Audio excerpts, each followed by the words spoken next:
We are Davey and Sky, and hello from Scotland.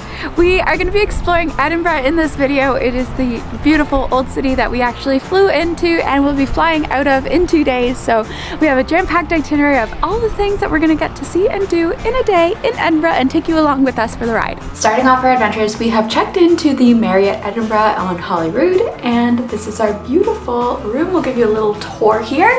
There's a bathroom over there, big beautiful bedroom over here. Very comfy bed test and a couch that also turns into a bed too. There's like a dining room area as well, which is great, especially for us because we love to work on the go, and having a separate seating area is perfect.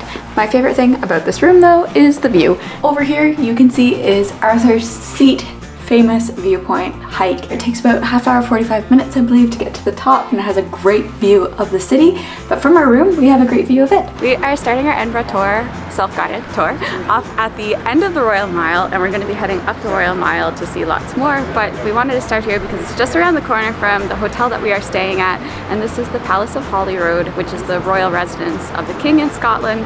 I'm assuming when he's in Edinburgh, and you could also book a tour and go in and learn a lot too. We're not going to do the tour though, we're going to keep on trucking. Hello!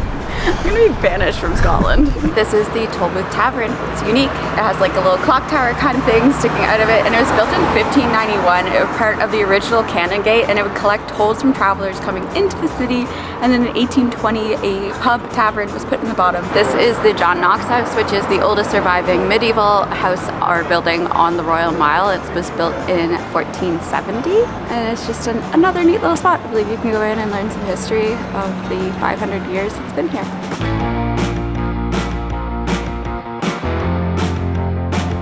This is Warriston Stairs, which is a nice little photo opportunity spot and takes you down to Cockburn Street and some other photogenic places down that road there.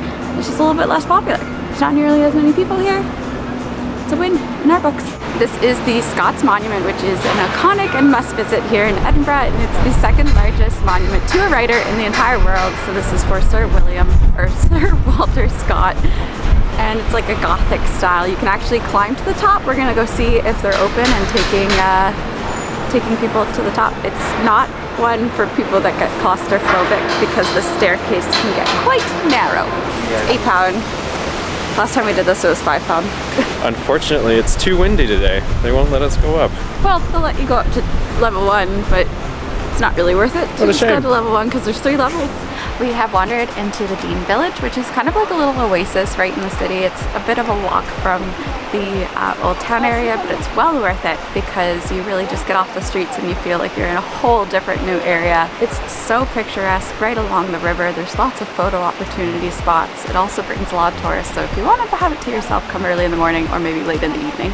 Alright, attempt the step. These stairs did not have me in mind. My knee is here.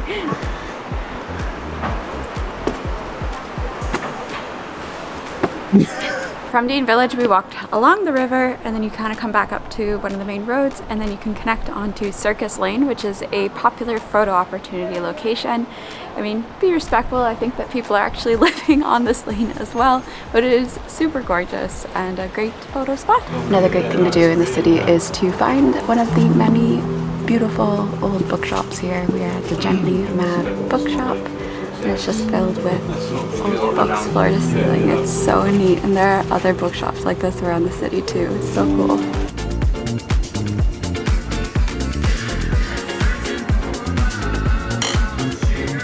We have wandered down to Prince's Garden, and it's a really nice spot for a picnic. There's lots of areas to kind of sit in the grass, especially on a sunny day like today. And there's Ross Fountain, which has a great view of the Edinburgh Castle up on the hill too. And it's really windy, so all the water's kind of like blowing in the wind and spraying as well. This is the Vennel viewpoint steps, so kind of away from the Grassmarket. As you come around by the castle, you'll get a great view of the Edinburgh Castle from these steps, and it's a popular spot for photos too. I know nothing about the Grassmarket, but this is the Grassmarket. Busy street. Very busy. Full shops and pubs and bars. Google tries to take us through here when we enter the city every time, and it's a madness. Just off of the Grassmarket, there is the West Bow, which is the curved, colorful street with cobblestones, lots of different shops that line it, and it's a gorgeous spot for photos. See it in all the movies.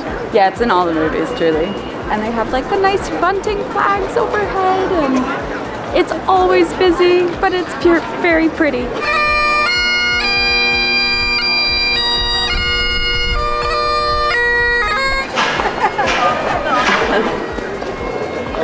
Trippy.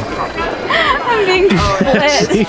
This is Edinburgh Castle, kind of at the end of the Royal Mile. It is a must visit when in Edinburgh. Unfortunately, tickets are sold out today, so there you go. Book your tickets ahead of time. But we've been here before and loved it. We did a tour of the whole castle and got to see a lot, so it's very cool. Also, the stadium is such a cool spot for a stadium. So that holds 9,000 people. They construct it in May, and then they have some concerts in the Fringe here all during the summer, mostly in August. And now it's in September today, and they're taking it down. So it's quite the process to both put up the stadium and take it down, and they hold cool events. Just about sunset time, and we're hiking up to Arthur's Seat. This is gorgeous look off of the whole city.